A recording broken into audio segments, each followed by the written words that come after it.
மாருதி சியாஸ். நிறையா பேருக்கு இந்த காரை பற்றி தெரிஞ்சிருக்கோங்க. அதிகமாக இந்த காரை பார்க்கக்கொள்கிற ஹோண்டா சிட்டி மாதிரியே இருக்கும். கொஞ்சம் லக்ஸுரியஸ் ஃபீல் அப்படின்றது நமக்கு கொடுக்கும். இன்டீரியரில் நம்ம பார்க்கக்கொள்கிற இந்த காரை பற்றி தாங்க பார்க்க போகிறோம். இந்த கார் யார் யாருக்கெல்லாம் பயனுள்ளதாக இருக்கும், யார் யாரெல்லாம் இந்த கார் வாங்கலாம், சிட்டியில் ஓட்டக்குள்ள இந்த கார் எப்படி இருக்கும், உங்களுக்கு ஹைவேஸில் ஓட்டக்குள்ள இந்த கார் எப்படி இருக்கும், ஆக மொத்தம் இந்த வீடியோவை நீங்கள் முழுமையாக பார்த்தீங்கன்னா இந்த கார் யார் யாருக்கெல்லாம் பொருத்தமானது அப்படின்றத நீங்களே இதன் மூலிமா முடிவு பண்ணிக்கலாம். வீடியோ ஸ்கிப் பண்ணாமல் பாருங்கள். இது மாதிரி நம்ம நிறைய கார் சம்மந்தப்பட்ட பயனுள்ள வீடியோஸ் போட்டிருக்கோம். மறக்காமல் அந்த வீடியோலாம் நம்மளுடைய பிளேலிஸ்ட்டில் போய் பாருங்கள். நிறையா அவேர்னஸ் வீடியோவையும் நம்ம போட்டிருக்கோம். முதல் விஷயம், இந்த காரை நான் ஏன் வாங்கணும் அப்படின்ற ஒரு கேள்வி. இந்த காரை வாங்குறதுக்கு முதல் விஷயம் அப்படின்னு எடுத்துக்கிட்டிங்கன்னா, ரொம்ப வந்துட்டு லெக் ரூம் கம்ஃபர்டபுளாக இருக்குங்க. அண்டு வந்துட்டு மைலேஜ் ஃப்ரெண்ட்லியாக இருக்கும். ஒரு இன்ஜின் மாருதின்னு நீங்கள் எடுத்துக்கிட்டிங்கன்னா இன்ஜின் வந்துட்டு பயங்கர சூப்பராக இருக்கும். முதல் விஷயம், இந்த கார் யாருக்கெல்லாம் சரிப்பட்டு வரும் அப்படின்னு கேட்டிங்கன்னா, லாங் டிஸ்டன்ஸ் ட்ராவல் பண்ணுறாங்க பார்த்தீங்களா, ஹைவேஸில் அதிகமாக ட்ராவல் பண்ணுறவங்களுக்கு ரொம்ப சூட்டபுளாக இந்த கார் இருக்குங்க. சியாஸ் அப்படின்றது பார்த்திங்கன்னா லெக் ரூம் வந்துட்டு ரொம்ப பெருசாக இருக்கும், கம்ஃபர்டபுளாகவே இருக்கும், மைலேஜ் ஃப்ரெண்ட்லியாக இருக்கும். ரெண்டாவது, இதனுடைய இன்ஜின் மாருதின்னு நம்ம எடுத்துக்கிட்டாலே நமக்கு இன்ஜின் அப்படின்றது ரொம்ப சூப்பராகவே இருக்குங்க. ஹைவேஸில் ஸ்மூத்தாக ஸ்டேபிளாக வந்துட்டு இந்த கார் அப்படின்றத நம்மளால் லாங் டிரைவ் அப்படின்றது பண்ண முடியும். அதிகமாக லாங் டிரைவ் பண்ணுறவங்களுக்கு ரொம்ப ரொம்ப சிறந்த ஒரு கார் அப்படின்னா இந்த காரை நம்ம சொல்லலாம். ரெண்டாவது முக்கியமான விஷயம், ஃபேமிலி யூஸருக்கு ரொம்ப சூப்பராகவே இருக்குங்க. 4.5 அதாவது 4லேருந்து 5 பேர் அப்படின்றது இந்த காரில் போகலாம். நார்மலாகவே இந்த கார் எல்லாமே அப்படி தான். ஸோ ஸ்பேசியஸ் கேபின் அப்படின்றது இருக்குது. வைடு ரியர் சீட், இது ஃபேமிலிக்கு ரொம்ப பர்ஃபெக்டாக இருக்கும் அப்படின்னு சொல்கிறாங்க. ரெண்டாவது முக்கியமான விஷயம் என்னென்னா பூட் ஸ்பேஸ். இது ரொம்ப ரொம்ப ரொம்ப அதிகங்க. எனக்கு தெரிஞ்சு வந்துட்டு நான் இந்த மாதிரி சிடான் காரில் கேள்விப்பட்டதிலே 510 லிட்டரு வந்துட்டு கொடுத்துருக்குறாங்க. இது வந்துட்டு நல்ல விஷயமா இருக்குது. அதனால் நம்ம லக்கேஜ் எல்லாம் மெயின்டைன் பண்ணுறோம் இல்லைங்களா, அதுக்கு ரொம்ப சூட்டபுளாக இருக்கும். நிறையா லக்கேஜ் வேணாலும் நம்ம வண்டி பூட் ஸ்பேஸில் எடுத்து போட்டு போயிட்டே இருக்கலாம். பின்னாடி பாருங்கள், பார்க்கக்குள்ள வந்துட்டு ஏதோ ஆள் கடத்துகிற மாதிரி இவ்வளோ உள்ளே வந்துட்டு பள்ளமாக இருக்குது. மூணாவது முக்கியமான விஷயம் என்னென்னா, என்ட்ரி லெவல் வந்துட்டு சிடான் பையருக்கு கண்டிப்பாக இது ஒரு அஃபோர்டபுளான ப்ரைஸில் இருக்கக்கூடிய கார் அப்படின்னு சொல்லலாங்க. ஸோ நல்ல ஃப்யூச்சர் காம்போ அப்படின்னு கூட இதை எடுத்துக்கலாம். ரெண்டாவது, இது லோ மெயின்டெனன்ஸ் காஸ்ட்டு, அப்புறம் மாருதியோட சர்வீஸ், அதுக்கப்புறம் அவங்களுடைய நெட்வொர்க், இது எல்லாமே வந்துட்டு நமக்கு ஒரு மிகப்பெரிய ஒரு அட்வான்டேஜாக தான் இருக்கும். இப்போ யார் யாருக்கெல்லாம் இது சூட்டப் ஆகுமா அப்படின்றத ஒரு பார்வை பார்த்துடலாங்க. அதாவது சூட்டப் ஆகாது அப்படின்றது தான் அப்படி கிடையாது, கொஞ்சம் அட்ஜஸ்ட் பண்ணி பார்க்குறவங்களும் பார்ப்பாங்க இல்லைங்களா. அதாவது பர்ஃபார்மன்ஸ் சீக்கியர் என்த்யூசியஸ் இவங்க எல்லாருக்குமே வந்துட்டு டர்போ இன்ஜின் இதில் இல்லாத காரணத்தினால குயிக்காக இது வந்துட்டு ஆக்சலேஷன் அப்படின்றது இதில் இல்லை அப்படின்ற பட்சத்தில் இது ஒரு டிசப்பாயிண்டடாக இருக்குமோ அப்படின்ற ஒரு விஷயத்தையும் இதில் குறிப்பிட்டிருக்கிறாங்க. இது எல்லாமே வந்துட்டு ஆல்ரெடி இதனுடைய வந்துட்டு யூசர்ஸ் கொடுத்துருக்கக்கூடிய ரிவ்யூஸில் இதை வச்சு தாங்க நம்ம சொல்கிறோம். அண்டு டிரைவிங்கு, த்ரில்லிங்கு, ஹேண்டிலிங்கு, ஷார்ப்னஸ்ஸு, இது போன்றது வந்துட்டு சிட்டியில் சிட்டி காரு, அதாவது ஹோண்டா சிட்டி, வெர்னா, ஸ்லேவியா, அதுக்கப்புறம் இது போன்ற கார்களில் இருக்கக்கூடியது இதில் இல்லையோ அப்படின்ற வந்துட்டு விஷயத்தையும் இதில் சொல்லியிருக்கிறாங்க. ரொம்ப முக்கியமான ஒன்று, காம்பேக்ட் கார் யூஸ் பண்ணுறாங்க இல்லைங்களா, அவங்க எல்லாத்துக்குமே மெட்ரோ சிட்டியில் யூஸ் பண்ணக்கூட லெக் ரூம் பார்த்திங்கன்னா இதில் வண்டி வந்துட்டு ரொம்ப பெருசுங்க. 4.5 மீட்டர் அப்படின்றது வருது. இதில் டிராஃபிக்கில் பார்க்கிங் பண்ணுறதுல இதில் ரொம்ப பிரச்சனை அப்படின்றது ஏற்பட்டதாகவும் சொல்லியிருக்கிறாங்க. அப்புறமேட்டுக்கு நம்ம டேர்னிங்லலாம் திருப்புறோம் இல்லைங்களா, அதில் திருப்பக்கூட சிட்டியில் கொஞ்சம் கஷ்டமாக இருக்குது அப்படின்றதையும் இதில் இவங்க சொல்லியிருக்கிறாங்க குறிப்பாக. அதே போல் ப்ரீமியம் அப்படின்றது இதில் இருக்குங்க. ப்ரீமியம் அப்படின்றது பார்த்திங்கன்னா interior quality, simple soft touch அப்படியே மெட்டீரியல் அந்த மாதிரிலாம் இது கிடையாது. கொஞ்சம் வந்துட்டு இதுவாகவே இருக்கும், அதாவது கொஞ்சம் ப்ரீமியமாகவே இருக்கும். உள்ளே இருக்கிற நீங்கள் கலரை பார்க்கக்குள்ளே வந்துட்டு உங்களுக்கு சிமெண்ட் கலரில் கொடுத்துருப்பாங்க. ரொம்ப வந்து பயங்கர லக்ஸரியஸாகவே கார் இருக்கும் பார்க்கக்குள்ள. சிமெண்ட் இல்லை, சாண்டல் கலரில் கொடுத்துருப்பாங்க.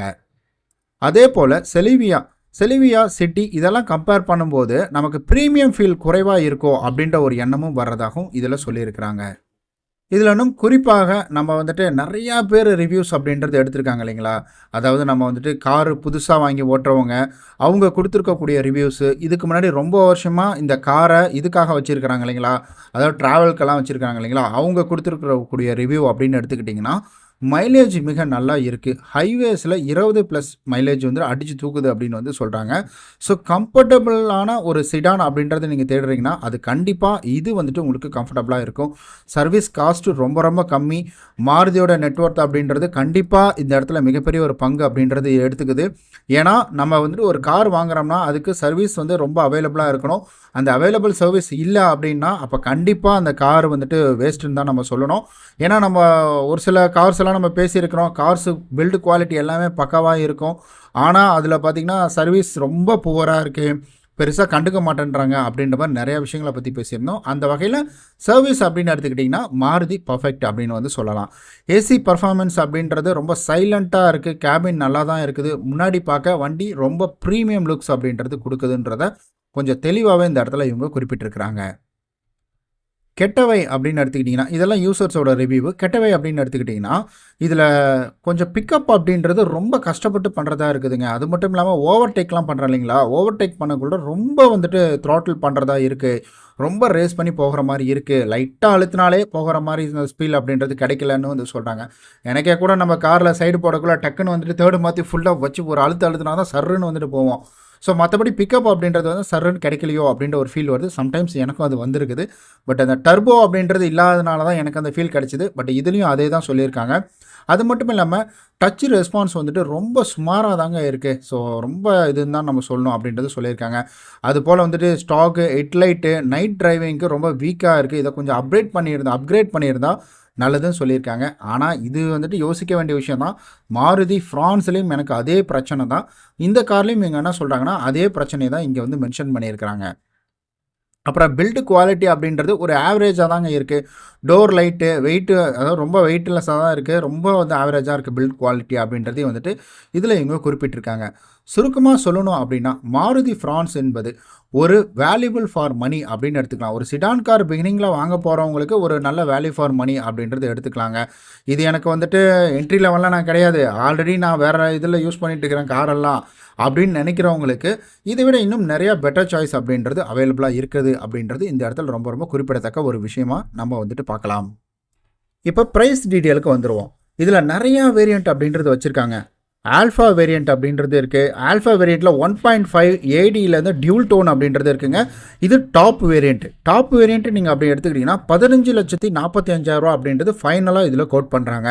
அண்ட் நீங்கள் சிக்மா வேரியண்ட் அப்படின்னு எடுத்துக்கிட்டிங்கன்னா 1.5 லிட்டர் வந்துட்டு உங்களுக்கு மேனுவல் கியர் பாக்ஸ் பெட்ரோலு. இதில் உங்களுக்கு 11.16 லட்ச ரூபா அப்படின்றதும் இதில் வருது.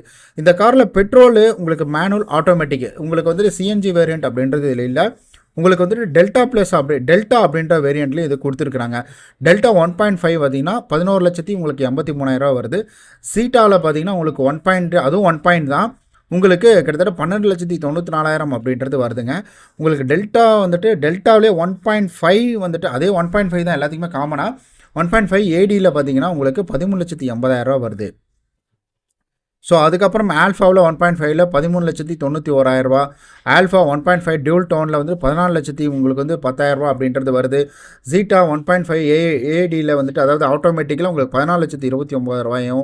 உங்களுக்கு வந்துட்டு ஆல்ஃபா 1.5ல் ஏடியில் உங்களுக்கு 15,26,000. உங்களுக்கு ஆல்ஃபா 1.5 ஏடியில் உங்களுக்கு கிட்டத்தட்ட டியூல் டோனில் உங்களுக்கு 15,45,000 வந்துட்டு இந்த காருக்கான ப்ரைஸ் கோட் அப்படின்றது வருதுங்க.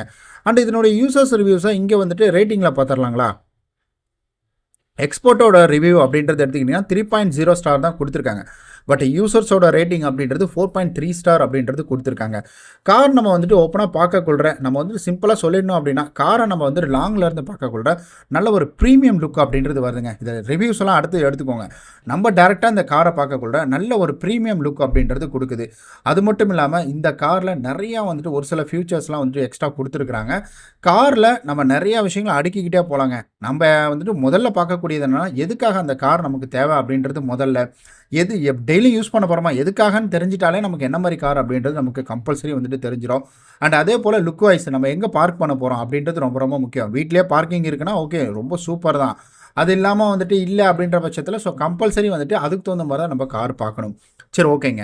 உங்களுக்கு கார் ஒருவேளை நீங்கள் புது கார்லாம் பார்க்க போகிறீங்க அப்படின்னா கண்டிப்பாக வந்துட்டு நீங்கள் கீழே கமெண்ட் பண்ணுங்கள். உங்களுக்கு ஏதாவது நீட்ஸ் தேவைகள் இருந்தது, ஏதாவது கேட்கணும் அப்படின்னா, காரை பற்றின சந்தேகம் கேட்கணும்னா கீழே வந்துட்டு கமெண்ட் பண்ணுங்கள். கம்பல்சரி நான் அதுக்கான வீடியோஸை நான் உங்களுக்கு மேக் பண்ணி கொடுக்குறேன். இனி வந்துட்டு இது போன்ற ஒரு சின்ன சின்ன வீடியோஸாக நான் பண்ணலான்னு இருக்கேன் நான். ஏன்னா இந்த மாதிரி வந்துட்டு நிறைய பேர் என்கிட்ட தனியாகவே கேட்டிருந்தாங்க. இதை பற்றி வந்துட்டு ஒரு கிளியர் ரிவ்யூ கொடுத்து ஒரு வீடியோ ஒன்று போடுங்க பிரதர் அப்படின்ற மாதிரி வந்துட்டு சொல்லியிருந்தாங்க.